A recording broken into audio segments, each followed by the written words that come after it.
Amigos, gracias por acompañarnos aquí en EBTV en La Grieta, hoy viernes 16 de enero. Tenemos en este momento el contacto con el especialista en economía y petróleo, analista de tendencias, presidente de Inter-American Trends, Antonio de la Cruz. Preguntaba justo antes de ir a la pausa y tener el problemita técnico, que se hablaba entonces de una segunda fotografía, se hablaba entonces del secretario de Energía. ¿Considera usted, con su experiencia, que podrían haber inversiones de empresas extranjeras en este proceso de transición sin la presencia de María Corina Machado? Totalmente. El proyecto está contemplado cuando Trump se reunió con todas las grandes empresas petroleras de desarrollar los campos maduros, que fue lo que planteó Chevron, que exige poco capital de inversión versus la visión de ExxonMobil, que dijo que las inversiones eran a largo plazo de 25, 30 años, donde empieza a desarrollar, ¿verdad?, los campos, las reservas. Y ConocoPhillips, que dijo que había que resolver primero toda la reestructuración económica de Venezuela para poder hacer esto. Es todas aquellas empresas que tienen una visión de corto plazo, que puedan recuperar y aumentar la producción en Venezuela de unos 300 a 400 mil barriles en un año y medio, van a hacer presencia en Venezuela. Y allí va a haber inversión directa por estas empresas. ¿Por qué? Porque se va a producir, se va a exportar y se va a cobrar y se va a administrar el dinero por la administración Trump. O sea que tienen asegurada el pago de lo que vayan a hacer en Venezuela. Y esto es importante. ¿Por qué? Porque Venezuela está exportando hoy 650 mil barriles. Si se aumenta la producción en 400 mil barriles, estaríamos hablando a la final del próximo año, estaríamos hablando que Venezuela, o un poquito antes, estaría produciendo 1.300.000, 1.400.000 barriles. El parque refinador venezolano consume alrededor de 200.000 barriles. O sea que estarían disponibles para la exportación hacia el mercado de Occidente y sobre todo las refinerías del Golfo de México, que se conoce como PAC-3, 1.200.000 barriles.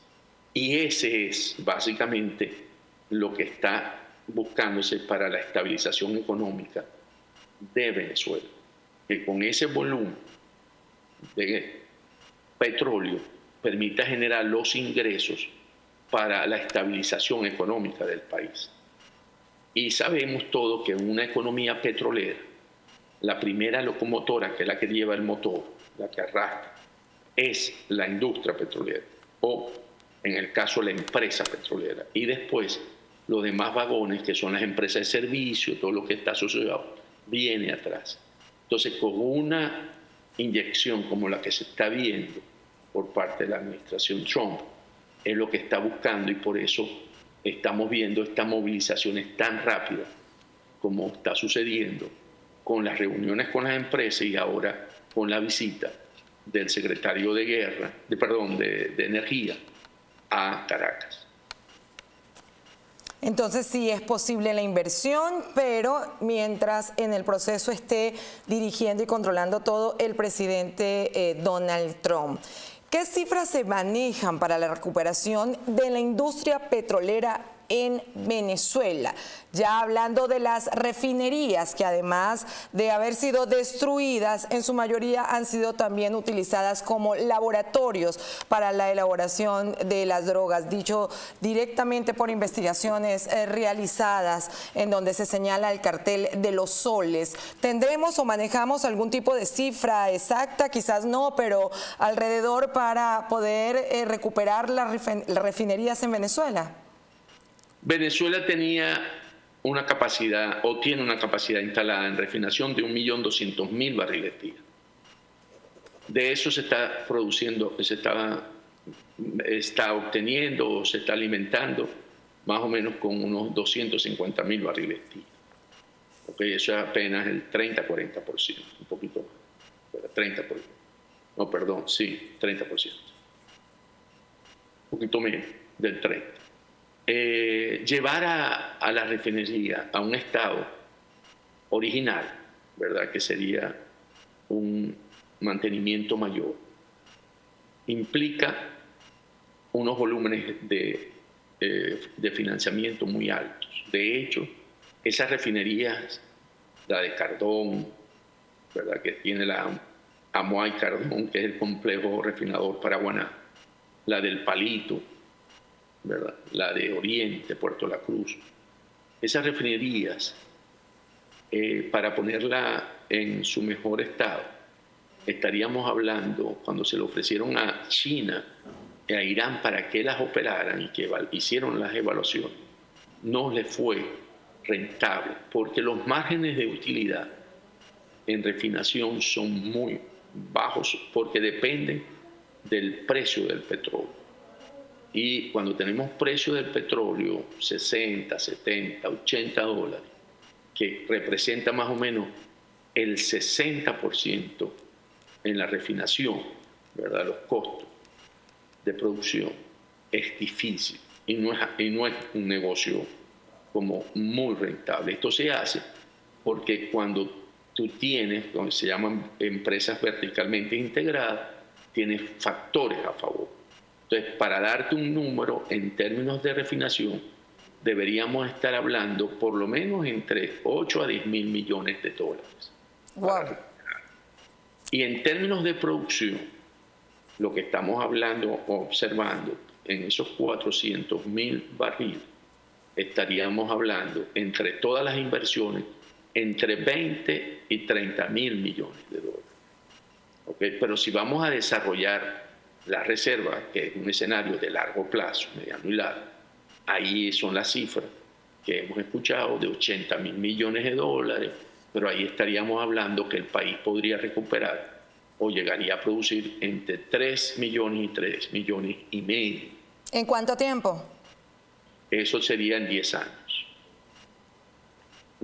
Apretándolo mucho, 5, pero con mucha fuerza, unos 5 a 10 años.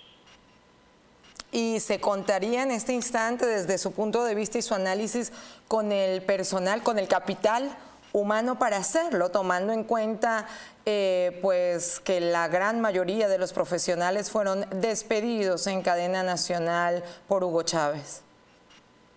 Hay un dato aquí importante del mensaje de rendición de cuentas de Delcy Rodríguez a la Asamblea Nacional.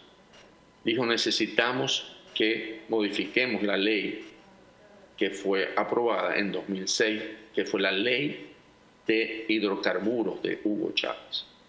Delcy ha roto todos los esquemas hasta acabar con la soberanía petrolera de Chávez, porque lo que está planteando Delcy, ¿verdad?, no lo dijo expresamente, pero por lo que está solicitando las empresas estadounidenses, es básicamente ir a una privatización de PDVSA, en la que los capitales puedan entrar o las empresas puedan entrar sin la contraparte de PDVSA. Recordemos que en la ley de 2006, el ente que produce, exporta el crudo y comercializa el crudo venezolano, o sea, transforma, y distribuye, es PDVSA.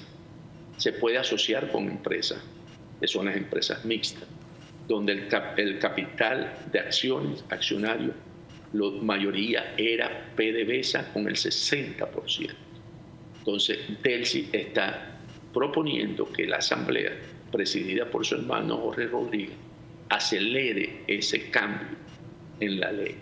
¿Y es posible que lo esté haciendo por órdenes directas ya del presidente Donald Trump? Eso al regreso. Señores, continuamos con mucho más aquí en La Grieta. Les pedimos que no se aparten.